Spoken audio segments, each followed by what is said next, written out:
భారతదేశంలో ఉన్నటువంటి 33 కోట్ల హిందూ దేవతలకి మరొక దేవుడు యాడైండు. ఆయననే మన నరేంద్ర మోడీ, ప్రధానమంత్రి నరేంద్ర మోడీ. ఆయన ఒక దేవుని అవతారంగా భావిస్తూ కొంతమంది భక్తులు ఆయన రాముడి రూపం ఆయనకు పెట్టేసి, అంటే రాముడి అవతారం ఏదైతే ఉంటుందో ఆ రకంగా ఈయన ఒక దేవుడి అవతారంగా భావిస్తూ ఆయనకు ఒక విగ్రహం, ఒక ఫోటో అవన్నీ రెడీ చేసి ఆయనకు సపరేట్గా ఒక జపం రచించి ఆయనను జపిస్తూ కీర్తిస్తూ పూజిస్తూ దేవుని చేశారు. ప్రత్యేకమైన అంటే నమో నరేంద్ర మోదీ హాయ్ నమః ఏదో వాళ్ళు చదువుతా ఉన్నారు.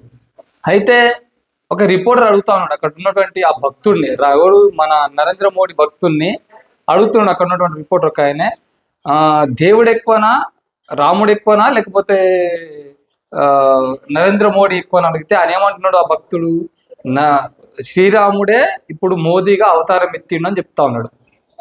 ఇది చాలా అంటే చాలా అవమానం, అంటే దేవుణ్ణి చాలా కించపరిచినట్టు ఇది. అదే దేవుడి అవతారాన్ని రాహుల్ గాంధీ ఎత్తిండు అని అంటే ఎట్లుంటది? అరే కేవలం మా ప్రకాష్ రాజు అంటే నేటి తరానికి రామాయణం ఎట్లా ఉంటుందని ఒక పండు కథ వివరిస్తూ కొంచెం చెప్పిండు. అది సెటరికల్ కూడా కాదు, ఈ రోజుకి ఈ కాలంలో జరిగితే అది ఎట్లుంటుంది అని చెప్పేసి ఒక జిఎస్టీ అది అంతా కలిపేసి దానికి అంతా కలిపి ఒక చిన్న స్టోరీ చెప్పిండు. దానికి చాలా విమర్శలు చేసారు. అసమంటిది ఈయననే రాముని అవతారం అని చెప్పి చెప్తా ఉన్నాడు. ఈయన మీద ఎందుకు కోపం వస్తలేదు అందరికీ? ఇది ఒక్కటి పక్కన పెట్టుది. మళ్ళీ ఆయన రిపోర్టర్ అడుగుతున్నటువంటి క్వశ్చన్స్లా అంటే రాముని ముక్తి స్కూల్ వస్తాయా అని అడిగితే దేశంలో ఉన్నటువంటి భక్తులందరికీ మన అయోధ్య రామ మందిరం కట్టారు. ఇంకా అంతకన్నా గొప్ప విషయం ఇంకేముంటుంది చెప్పుర్రి? స్కూల్ అవే వస్తాయి, దాని తడ అవే అని చెప్తా ఉన్నాడు. రామ మందిరం అయోధ్య రామ మందిరం కట్టిండు, ఓకే మంచిది. మరి అయోధ్య రామ మందిరం కట్టినంత మాత్రాన దేశ ప్రజల భవిష్యత్తు ఎవరైనా మారిందా? హిందూ పేదలు, హిందూ దళితులు వాళ్ళ బతుకులు ఎంతమంది బతుకులు మారినాయి? అంటే నరేంద్ర మోడీని ఏం చేసినా కూడా నడుస్తుంది. అంటే బీజేపీలో ఉన్నటువంటి వాళ్ళు ఏది చేసినా కూడా ఈ దేశంలో రైటు, వాళ్ళందరూ దేశభక్తులు. ఇప్పుడు దీన్ని ప్రశ్నిస్తున్నటువంటి అరే ఎందుకు నరేంద్ర మోడీని అట్లా చేస్తున్నారు, ఒక మనిషి కదా ఆయన అని చెప్పేసి ప్రశ్నించిన వాళ్ళందరూ కూడా ఇప్పుడు దేశద్రోహులు అయిపోతారు. మళ్ళా ఇది ఇది ఇది ఇట్లనే కొనసాగుతుంది, ఇంకా ఇంకా ఇంకా కొనసాగి నిజంగానే దేవుని చేస్తారు పక్క. కొన్ని రోజుల తర్వాత ఇంకొక 100 సంవత్సరాల తర్వాత ఆయన నిజంగా ఒక దేవుడట, ఆయన పుట్టినట, చేసినట్ట కథం ఆయన దేవుడు అయిపోతాడు. ఇక గుళ్ళు గోపురాలు అన్నీ వస్తాయి.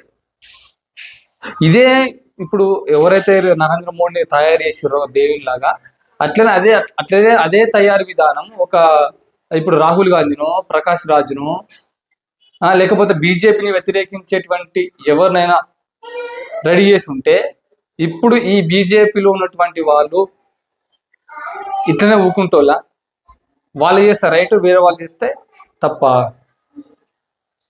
అది మనిషిని దేవుని ఎట్లా చేస్తారు? దేవుడికి ఉన్నటువంటి దేవుడి రూపంలో ఉన్నటువంటిది.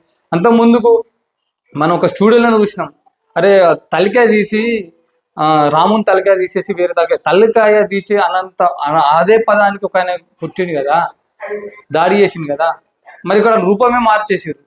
ఈయననే దేవుడు, ఈయననే రాముడు అవుతారని చెప్తా ఉన్నాడు ఆయన. ఆయన ఎందుకు రియాక్ట్ గారు?